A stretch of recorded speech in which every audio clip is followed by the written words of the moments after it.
భూ సమస్యల పరిష్కారానికి ధరణి పోర్టల్పై తెలంగాణ ప్రభుత్వం ప్రత్యేకంగా కమిటీని ఏర్పాటు చేస్తుంది.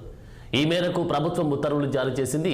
కమిటీ కన్వీనర్తో పాటు 4 సభ్యులను నియమించింది. భూపరిపాలన ప్రధాన కమిషనర్ నవీల్ మిట్టల్కు కన్వీనర్ బాధ్యతలు అప్పగించింది. అలాగే రైతు నాయకుడు ఎం కోదండరామరెడ్డి, మాజీ IAS Raymond Peter, advocate Sunil, retired deputy collector B మధుసూదన్లను కమిటీ సభ్యులుగా నియమించింది.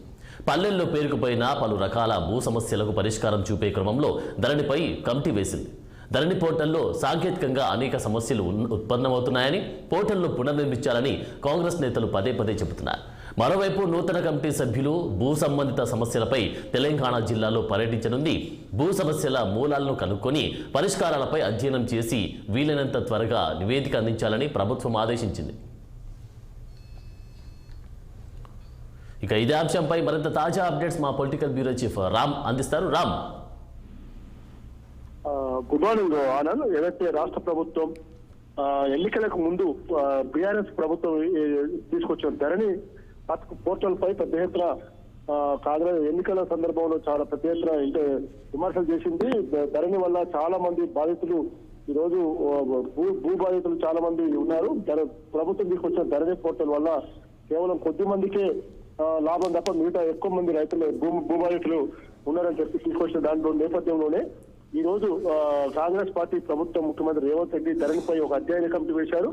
5 సభ్యులతో కూడిన ఈ కమిటీలో ప్రభుత్వం కూడా ఉత్తర్వులు జారీ చేసింది. అందులో ప్రస్తుతం ఆల్ ఇండియా జాతీయ స్థాయి కిసాన్ సెల్ ప్రెసిడెంట్ గా పనిచేస్తున్న కోదండరెడ్డి, మాజీ MLA Raymond Peter, Sunil, Madhusudan, తో కూడిన అధ్యయన కమిటీ వేయడం జరిగింది. అయితే ముఖ్యంగా ఈ ధరణి పోర్టల్ స్థానంలో భూమాత పోర్టల్ తీసుకొస్తామని చెప్పి గతంలో ప్రభుత్వం ఎన్నికలకు ముందు చెప్పింది. అయితే ఇప్పుడు ప్రస్తుతం భూమాత పోర్టల్ తీసుకురావడానికి కొన్ని సాంకేతిక సమస్యలు తలెత్తున్న సమయంలో ధరణిని మొత్తం పెద్ద ఎత్తున అధ్యయనం చేసి ధరణిలోనే కొన్ని పోర్టల్స్ మార్చి భవిష్యత్తులో దాన్ని భూమాతగా మార్చుతామని కూడా ప్రభుత్వం ఇప్పటికే చెప్పింది. దీనికి పైన రెవెన్యూ శాఖ మంత్రి పొంగులేటి శ్రీనివాసరెడ్డి కూడా సీసీఎంఏ కమిషనర్ నవీల్ మిట్టల్ తో పాటు పలువురితో ఇప్పటికే 2-3 సార్లు సమీక్ష సమావేశాలు కూడా ఏర్పాటు చేయడానికి మొత్తం కూడా ఏదైతే కమిటీ వేసిందో ధరణిపై కమిటీ వేసిందో పోర్టల్ అంశాలను ముఖ్యంగా అధ్యయనం చేస్తుందో, అలాగే వెబ్సైట్ పునర్నిర్మాణంపై కూడా సిఫార్సులు చేయనుంది.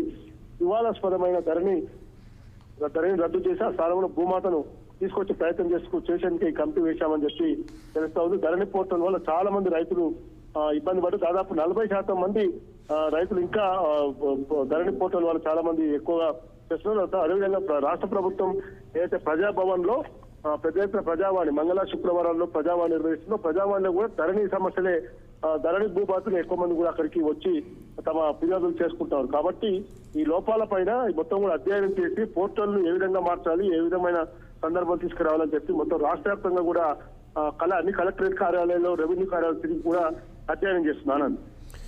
ఓకేనా, మరి ధరణికి సంబంధించి మనం అప్డేట్ చూస్తే ధరణిని తీసేసి అదే ప్లేస్లో భూమాతగా పెట్టేస్తే దీనికి సంబంధించి భూమాతగా వస్తే ఎలా ఉండబోతుంది అనేటువంటి పరిస్థితి అయితే మనకి రైతులకు సంబంధించి ఎలా ఉండబోతుంది అంటారు మరి?